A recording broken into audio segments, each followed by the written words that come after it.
What skills do you think tennis/sport gives young athletes, which can set them up for success later in life? I think I have some very clear answers here. And I think the first one might surprise people, but I think it's so important from a young age to understand losing. Yes. I wish my son could listen to this right now. He is going to listen to this. So you played a really good match, you were really confident, and you came up a little short, but you're on the right track. So today and tomorrow is going to be terrible practice, moping around. Okay, so you're killing the confidence that you gained, and you're practicing bad habits again. Hi again, Caroline. It's your turn now to put me in the hot seat, and you're one of the rare few that have actually given me advance notice of the questions, and I have prepared some answers, but I know with these things it can go off on tangents, but I'll try to keep it neat and tidy. I was thinking I could have sent you some dummy questions and then just thrown in a curveball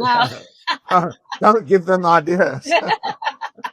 Next person, do that. But yeah, so my first question, because I know obviously you're so involved in tennis, so this is kind of linked to tennis, but sport in general. What skills do you think tennis/sport gives young athletes, which can set them up for success later in life? This is a great question, and I think I have some very clear answers here. Mm-hmm. And I think the first one might surprise people, but I think it's so important from a young age to understand losing. Yes. I wish my son could listen to this right now. He is going to listen to this. Because the thing I love about sport is it's impossible to avoid the losing. Yeah. Yeah. And obviously, young kids don't want to lose. I mean, nobody wants to lose anyway. Yeah. But as you mature, you can start to hopefully understand it a little better. Mm-hmm. But what I do say to young kids who, you ask them this question, say, would you like to win every single match you play? It doesn't matter the sport. And they go, yes. And then I go, okay, so you would like to kill the sport of tennis, rugby, whatever it is. And they go, what? So, well, think about this. If you never lost, mm-hmm. within a few years, a couple of years or whatever, you'd be number one in the world, the best. Yeah. And you never lose. So in the beginning, people will be like, this is amazing, this is amazing. But very soon people say, well, I'm not going to go watch that because we know who's going to win. And within a couple of years, nobody would ever watch the sport again because they know exactly what's going to happen. That is so interesting. Don't be the one to kill the sport. Yeah. And luckily you can't. Yeah. Yeah. So it's not going to happen. And then I will also say to them, if they play computer games or whatever, Monopoly, any kind of game that people play, it's the reason they play really is because obviously they enjoy it, mm-hmm. but also it's because the result is unknown. Yeah. Yeah. And so it's a big reason why people play. And I find when kids are young and they really just get into it and they really enjoy it, they're not that bothered about the winning and losing. Uh-huh. But then when they get quite good, mm-hmm. suddenly when they're good, it's like, no, now I can't lose anymore. Now I have to win.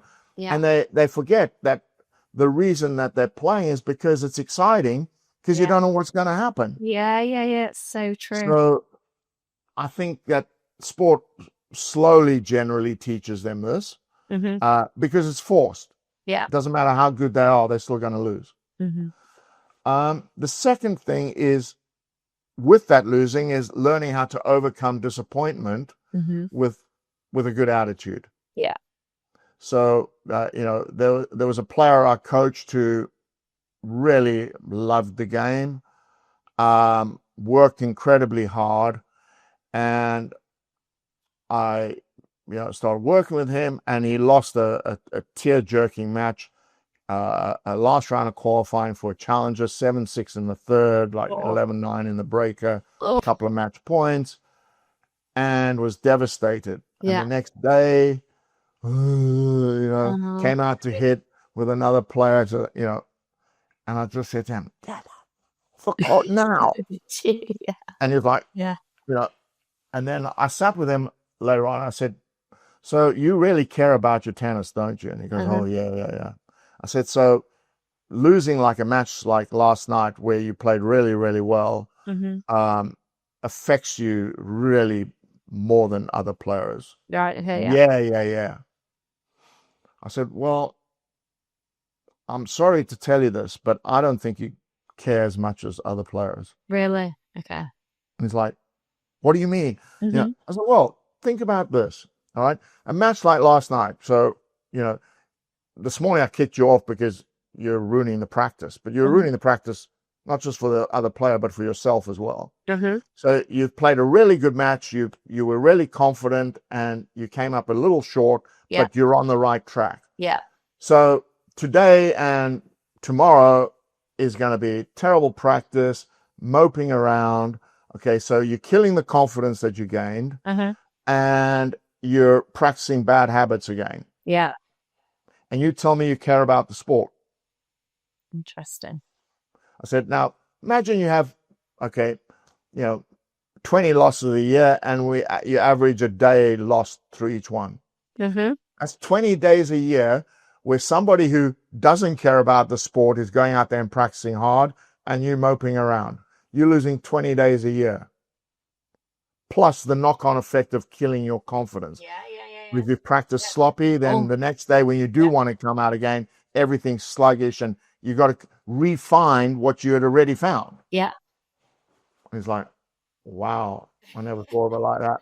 But huge turning point for him. True. So, he learned how to overcome disappointment quickly. And, if I play it maximum 2 hours, but I don't even like that. I think, an hour. Yeah. Be over it and now ready to go again. And often, if a player is lost, I'll take them immediately out on court, like from the match court. Yeah. Straight out, and let's do some work. Okay. And you clear the over it. The first 5 minutes is always pretty ropey. Yeah. But then you get in something. Sometimes you can be 30 minutes, 40 minutes out there, and they finish with a buzz on, having just lost the match. Yeah. So I think so. Overcoming disappointment with a good attitude is what sport can teach you if you're willing to learn it.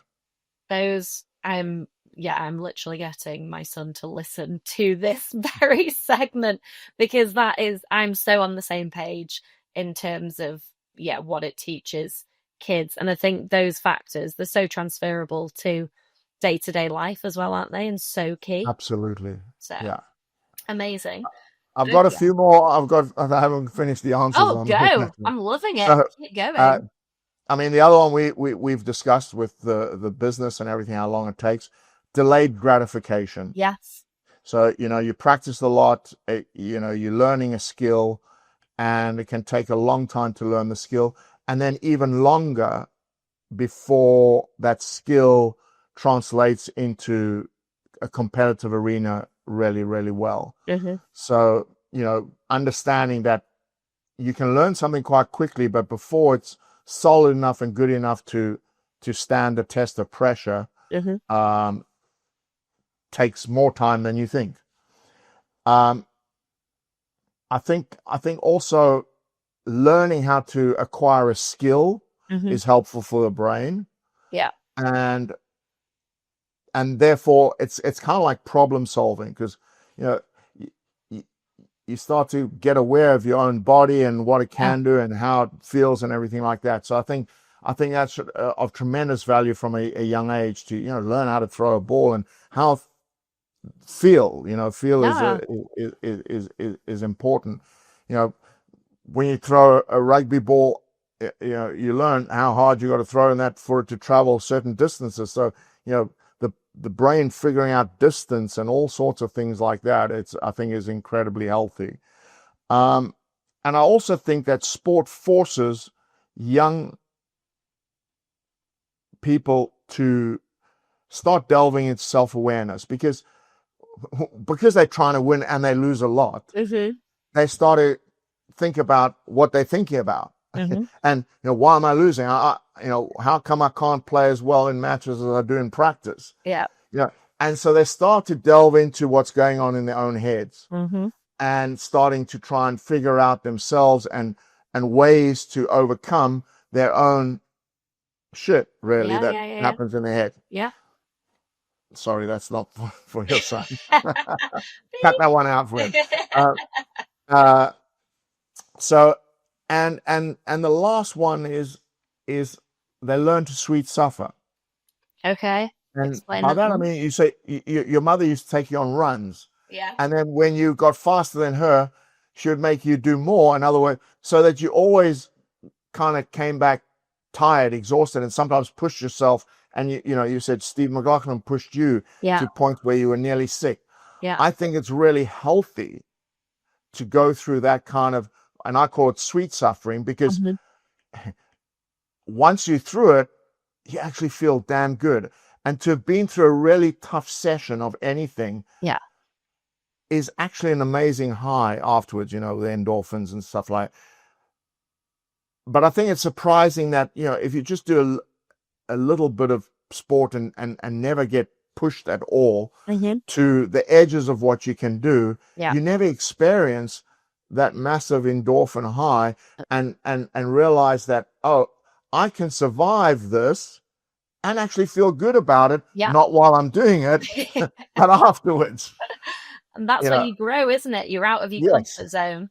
And that's where growth comes, and your self-esteem grows, because you feel like, I can do this. I can do more than what I thought I could do.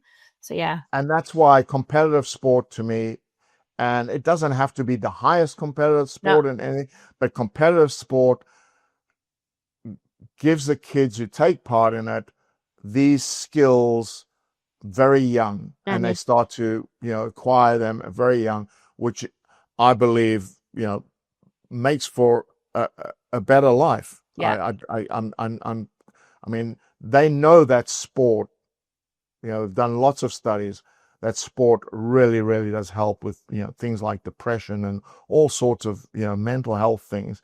Sport is a great way to lessen the impact of these things or prevent them. Exactly. I totally agree. And with Harry and Isla, there was never a question of them being, or whether they were going to do sport or not. It was like, you are doing it, you're trying everything. And then I know I have conversations with parents at school where they'll say, oh, well, we took them to such and such swimming or rugby or whatever, and they didn't really like it after a session, so we just packed it in. And I'm like, no, I'm not doing that with mine. You're going and you're trying it. And if you want to try something else, that's fine. Or after you've done it for a length of time and you don't enjoy it, well, that's okay. But you need to tell me something else that you're going to try, because the option to stay at home and just sit and watch TV, go on your iPads, is not an option. So what do you want? What do you want to do? We're doing sport. And it was even more with having Isla as my daughter. Like, I remember when she was little, throwing a ball to Harry, he'd be catching it dead easy. Throw a ball to Isla, I'm going, oh my God, right, we need to practice with this girl. Like, let us practice. Come on, I need a sporty daughter. So, and this leads me on to my second question for you, which is hilarious how different kids can be when you bring them up exactly the same. Everything around, or I think I do, but their personalities around sports are so different. Harry, if he loses, it's the end of the world. He's 2 years older. He puts so much pressure on himself. And Isla, you watch her, you wouldn't know if she was winning or losing. She's just having a great time. She's just happy to be there with her friends playing. So the question is mainly around mental resilience, but when we're looking at young athletes, what do you think is more important? Athletic ability or mental toughness, resilience? And then, can resilience be learned, or is it just in you from birth? Is it nature or is it nurture? In your opinion? It's a good question. That I'm going to qualify a little bit. If you're going to be a professional sports person, or get to a very, very high level, you need both. Okay, if your athletic genetics are not very good, you can still become good, but there's going to be a different ceiling. Yeah. Okay. The very best in the world are incredibly gifted athletes physically, and they have the mental capacities. Yeah. But what I will say is this: is less gifted physical athletes who are mentally good will always outstrip a wonderfully gifted athlete who doesn't have any mental attributes. Yeah. So the mental is definitely more important. And how do you learn that then? Is it learned, or is it? It is learned, 100% learned. And again, it's the speed at which people learn it. Now, and confidence is also part of it. So, physically gifted athletes who early on start doing the work and realize that they're pretty good and stuff, win a lot. So they have a lot of confidence. And that confidence, if it gets channeled into working even harder and aiming for higher and higher and higher, is brilliant to have. And they go on to do whatever they do. But those who maybe athletically not quite as good, in order to keep pace with the talented athletes, are forced to work hard. Yeah. They're forced to spend more time in acquiring skills. They're forced to mentally get stronger and, understand delayed gratification and everything that they need to do to be good enough to compete with maybe slightly more gifted athletes. Yeah. And they're learning this. Yeah. And the way the formula is learned is because any athlete that is trying to be better, a year down the line will be better than they are now. Yeah. And every year they're better. So therefore, something's changing. Now, yes, physically they might be getting stronger and everything like that. But if they're really getting better, there's changes happening up here as well. Yeah. And they are learning all the time how to deal with losses better, how to come back stronger, analyzing what they need to do to be better. And if people think that mental skills are not learned, then they're just not watching kids, because a kid isn't born talking. Yeah. They learn to talk. Yeah. And amazingly fast, actually, when you think about Once they do, shut up. Yeah.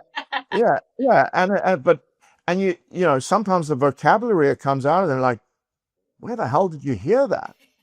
I'm talking about my grandkids, because I can't remember Roxanne as a child that well. But it's like, how did they learn this? Yeah. But they just soak it all in, and this is happening. And they're learning to reason more. You have the terrible 2s and 3s and 4s and 5s, and it's tough to reason with them. Yeah. But they learn how to reason. So 100%, all of this, is actually learned.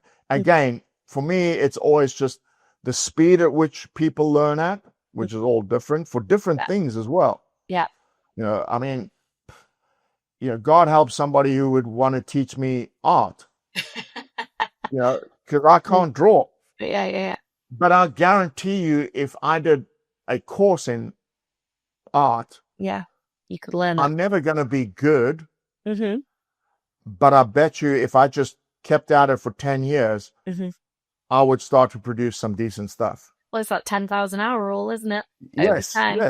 Yeah. And so, so yes, my answer is it is learned, and sometimes really gifted athletes have a tougher time because it comes so easy, and then there's always that point where if they're gonna get really good, they're gonna have to put in the work. Really, and often they're not used to doing that, and it's a rude shock.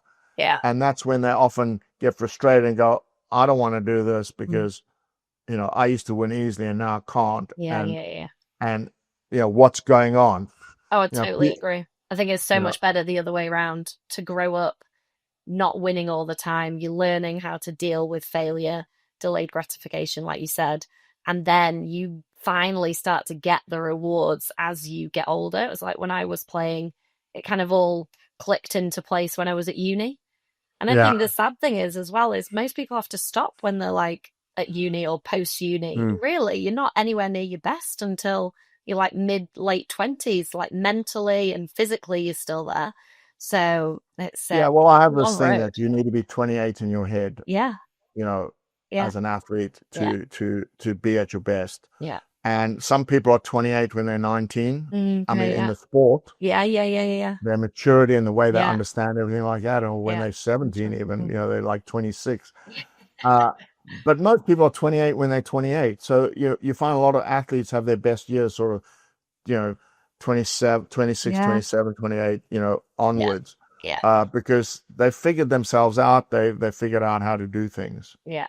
There's a lot of life lessons to go through before then, isn't there? Yes, absolutely. So they were amazing answers. I have got one last question for you, which is I'm very interested to hear this. But if you were on death row, let's just say everything's gone wrong. It's all gone wrong. We said nothing could be that bad, but it's all gone wrong. What would be your meal of choice, starter, main course, and pudding? What would you be going for? Okay, I'm going to qualify us first and say, I've got a meal and I'll tell you what that is. But part of me is like, I kind of want like a tapas style thing and you can have a little bit of all the things I absolutely love. Oh, right. Okay. But if I had to choose just a meal, I think we could throw tapas in there. I'm a sucker for bread. Okay. So, nice. Hot bread with, crispy outer and, maybe olive oil and balsamic and dip in. And so, as a kind of starter there. I think I'd also have an onion bhaji. Okay.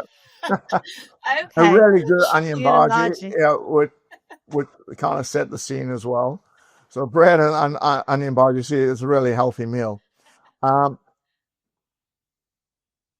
I think, there's so many wonderful meals, but I think if it really came down to it, I'd have a pepper fillet steak. So pepper sauce on a fillet steak with charred broccoli and Brussels sprouts. Now, there's a place in the States. No, honestly, there's a place in the States that do these charred Brussels sprouts with like garlicky type, different sauce. It's unbelievable sauce. Okay. These things taste amazing. You say Brussels, but these things taste absolutely amazing. And charred broccoli as well with, a bit of garlic and everything. Okay. It's unbelievable. Okay. And then with chunky chips. Yes. But I hate soggy chips, so they'd have to be, like the bread, nice and crispy on the outside. Yeah. Okay. And with those crisps, with those chips, some I'd have with the pepper sauce and some I'd have with a bit of ketchup. Okay. I love the thought that's gone into this. And the dessert, a really good tiramisu goes down well. But it would be close between that and a great sticky toffee pudding with vanilla ice cream. That's a better choice. Better choice. So it takes all to make a world, as my mum would say. So I'll let you have your tiramisu and I'll have the sticky toffee pudding. We wouldn't be having the same meal with me. Yeah, no. Absolutely not. But I love that. Brussels sprouts. I never thought I'd hear that in someone's death row meal. Wow.